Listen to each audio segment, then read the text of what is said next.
Olá, galerinha do YouTube. Aqui é o professor Gerdau Marques e eu estou trazendo hoje para vocês mais uma videoaula de matemática para as turmas do nono ano. Vamos lá, galera. A gente vai falar hoje sobre a noção de função. Com bastante frequência, nos deparamos com situações que envolvem relações entre duas grandezas variáveis. Acompanhe algumas dessas situações. Uma peteca custa R$ 30.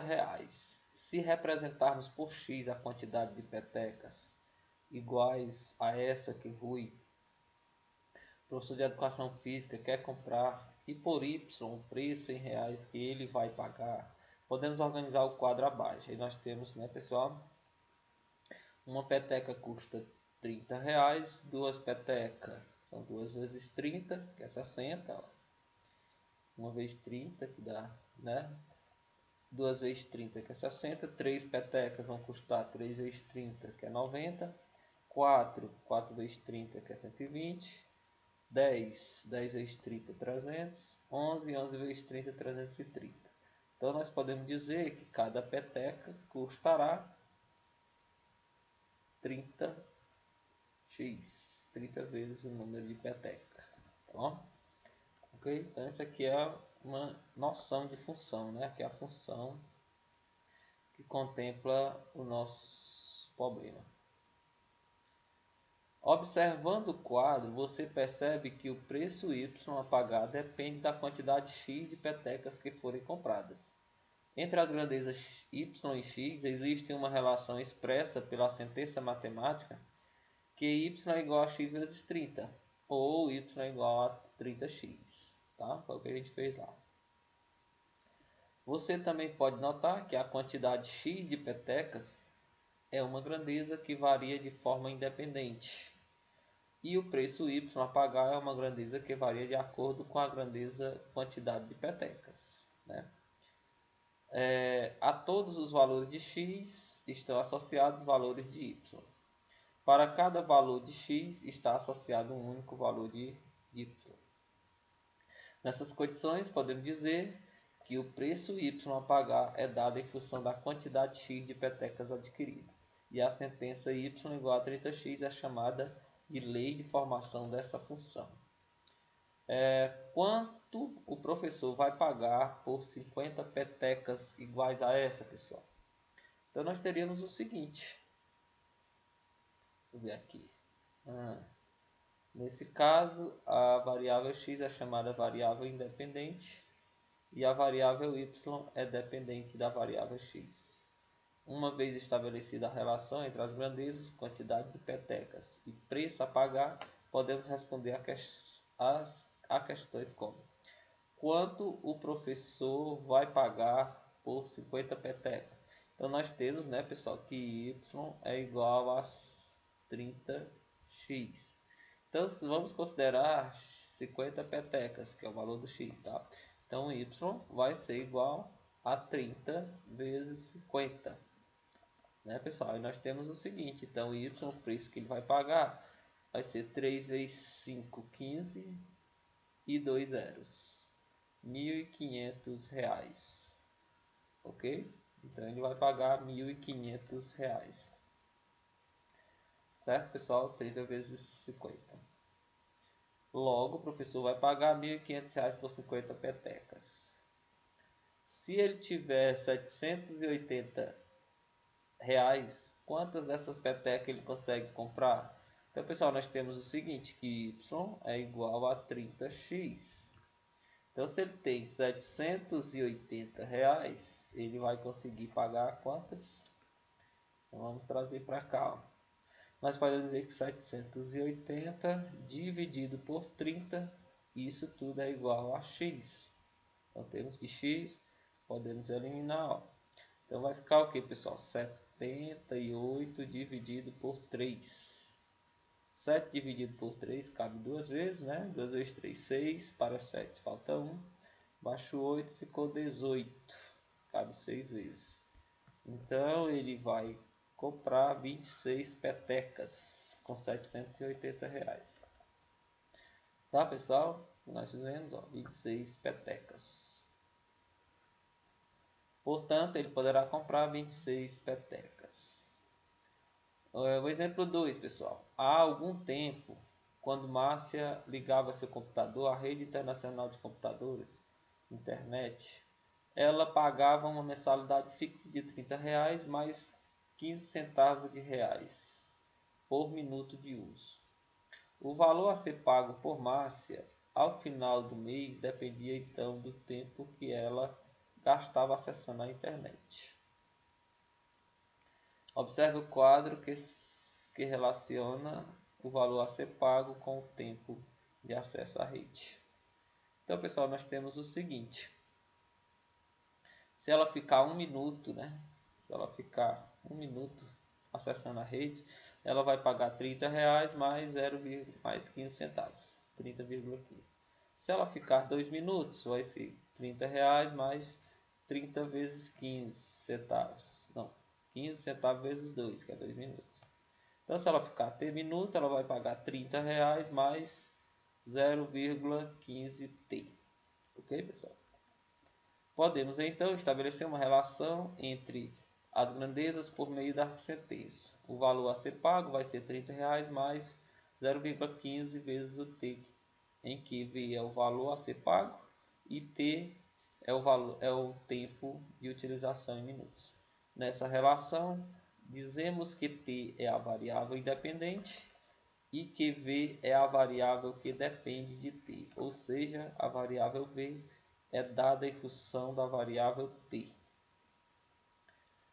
Estabelecida a relação entre as grandezas, podemos responder as questões. Quanto gastava Márcia quando, durante um mês, utilizava a internet por 10.020 minutos? Então, nós temos o seguinte, pessoal? 10.000 vezes 6 vezes 60 minutos, 10 horas e 20 minutos, foi mal. Então, vai ser o que, pessoal? Cada hora é 60 minutos. Então, 10 vezes 60 dá 600. Mais 20, 620 minutos.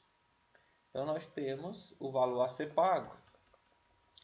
O valor a ser pago vai ser o que? R$ 30 mais 15 centavos multiplicado por 620 minutos. Então, o valor a ser pago é R$ 30 mais 0,15 vezes 620, pessoal, deu quanto? Vamos fazer aqui, 0,15 vezes 620. 0 vezes 5 é 0, vezes 1 é 0 e vezes 0 é 0. 2 vezes 5 é 10, vai 1. 2 vezes 1, 2 e 1, 3. E 2 vezes 0 é 0. 6 vezes 5, 30, vai 3. 6 vezes 1, 6, com mais 3, 9. E 6 vezes 0 é 0. Então, nós temos o seguinte, pessoal. 0, 0, 3, 9 e 0. Duas casas, Então, 93. 93 reais. Então, nós temos que o valor a ser pago vai ser R$ 93 mais R$ 30. 3, 9 mais 3, 12. R$ 123. Ok, pessoal? Então, o valor a ser pago, neste caso, é R$ 123. Letra B, pessoal. Quantas horas ela poderia utilizar a internet se quisesse gastar no máximo R$ 90 por mês? Então, se ela quiser gastar R$ 90 por mês, nós vamos ter o seguinte. O valor a ser gasto, só puxar aqui. O valor a ser gasto vai ser o seguinte, pessoal. O valor é igual a R$ 30 mais 0,15 vezes o tempo, Então, o valor a ser gasto nesse caso é R$ 90.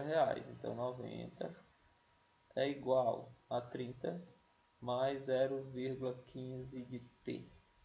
Então, nós temos 90 menos 30 é igual a 0,15 t. Então, fica o seguinte, 90 menos 30 fica 60 é igual a 0,15 t. Então, 60 dividido por 0,15 vai dar igual ao tempo, Então, o tempo Se gasto, vamos dividir isso. 60 dividido por 0,15. Duas casas aqui depois da vírgula, nós podemos acrescentar 2 zeros aqui e retirar a vírgula. Pronto, pessoal. 60 dividido por 15 dá 4.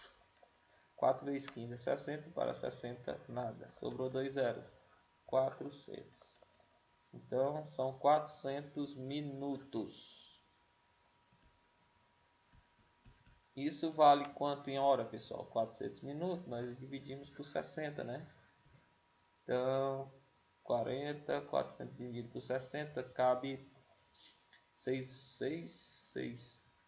vezes 36, dá 360, sobra 40. Então, fica 6 horas, isso aqui equivale a 6 horas e 40 minutos. Ok, pessoal? Pronto, resolvido. Domínio e conjunto imagem de uma função. Então vamos lá, pessoal. Quando relacionamos duas variáveis por meio de uma função, devemos estar atentos aos valores que as variáveis podem assumir dentro da situação. Veja os casos a seguir. O perímetro y de um quadrado, por exemplo, é dado em função da medida x de seu lado, pela lei da formação, né? Então y é igual a 4x. Nesse caso, y tem de ser um número real positivo, pois não existe medida de lado nula ou negativa. Assim, x nunca poderá assumir os valores menos 2, por exemplo.